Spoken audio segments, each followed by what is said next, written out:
How does Sarah Palin stack up on diversity in her own state, and do ex-cons deserve a place at the polls? With us on our Bloggers Roundtable, we've got media consultant Carmen Dixon, who writes the blog All About Race, former Los Angeles Superior Court Judge Kevin Ross. He blogs at Three Brothers and a Sister and hosts the Kevin Ross Show on Blog Talk Radio, and Marc Lamont Hill, a professor of American Studies at Temple University. He blogs at marclamonthill.com and The Root. He's also a Fox News contributor.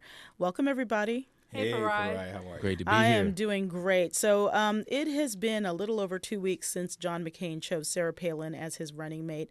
The Palin pick has given the GOP a slight bounce in the polls, mostly with white women voters. So what about Palin's appeal to African Americans and black women? Now, only about 4.5% of the population in Alaska is black, but some bloggers are noting that Palin has no African Americans in her administration. The head of the state's African American Historical Society says the governor has not participated in any Juneteenth events. One recent headline by the Alaska blogger Amy Jones reads, "Does Sarah Palin understand diversity?" We're going to get Kevin in a second to issues also with the Native community, but just knowing what you've read about, the black community, does she understand diversity? I can't say yet. I will say this. As a Republican, I like her. I like the fact that she is this kind of perky pit bull. And I like the fact that she's bringing a certain dynamic that but for Obama, she wouldn't even be invited to the party. I'm real clear about that.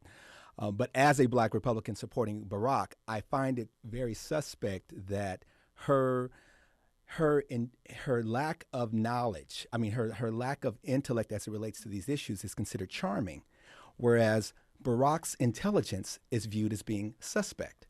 And those issues of race, when we talk about Juneteenth as an overall celebration, I don't really care if she doesn't go or not.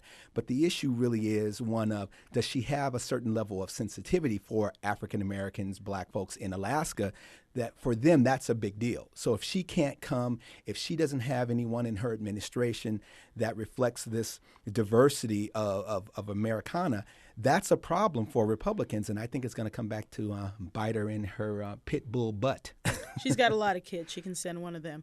Carmen, what about the issues with Native communities? I mean, her husband is part of one of the Native tribes, one of the Inuit tribes.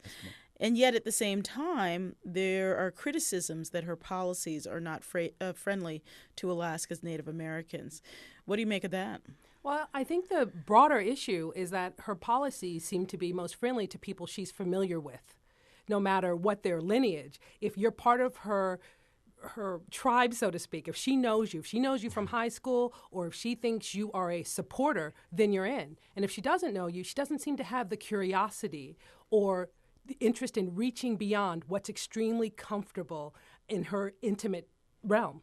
And that's what really concerns me, bigger than if she understands black people or even the diverse populace of her own state. It's that I am concerned that she doesn't care to understand them. The nepotism, huh? Yes, it's not that she doesn't understand them. I get no sense that she cares about understanding or expanding places at the table or sees any value in increasing the number of voices who contribute to how she solves problems for Alaska and, Lord knows, for America. Mark, a month ago, most people didn't even know who this woman was. So how can we make a good decision about what her views are or aren't and how she treats people or doesn't treat people? Well, I think we have to look at the past record. I mean, a lot of the critique against Barack Obama has come from his Senate voting record and his voting record at the level of the state Senate. So let's look at what Sarah Palin has done as mayor. Let's look at what Sarah Palin has done as governor. And what we've seen is she's gone to extravagant lengths to avoid diversifying her cabinet, to providing opportunities at the table, as Carmen said. But also she's actually pulled away opportunities. Her cabinet is less diverse than the previous administration.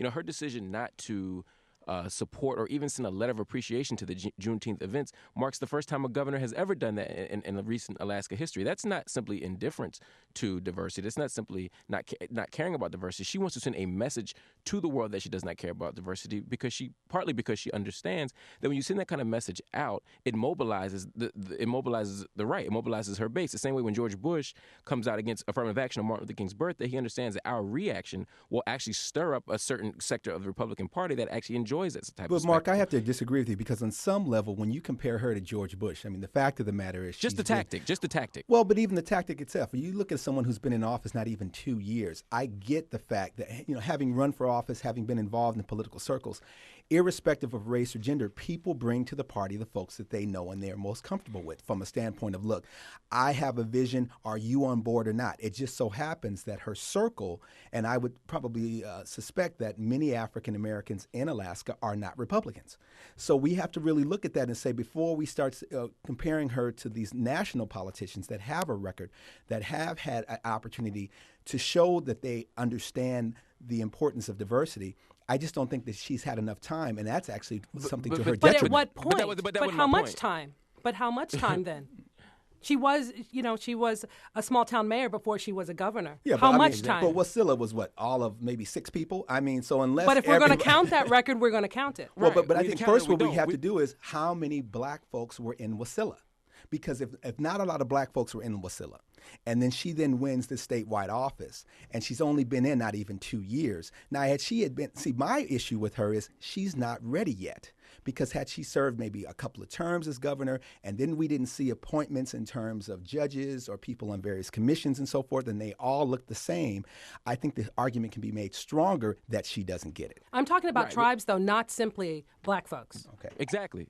She's had the same disposition toward native populations in Alaska, which are far more plentiful than black folk, and she still has shown an indifference to diversifying her cabinet or providing opportunities or expanding opportunity in the social sphere for those people. There's no reason to think that she would, if she had 4 more years or 6 more years as governor, that she would do anything different. And if she would, that's an argument, as you said, for why she shouldn't be vice president, because she hasn't even sort of displayed any type of sensibility toward these issues. But I would add that most people, even as a matter of just public perception, will diversify the cabinet at the beginning. Even George Bush, even Bush and Cheney had a more diverse cabinet than what we're talking about here. I think at the beginning of your cabinet, you set a standard.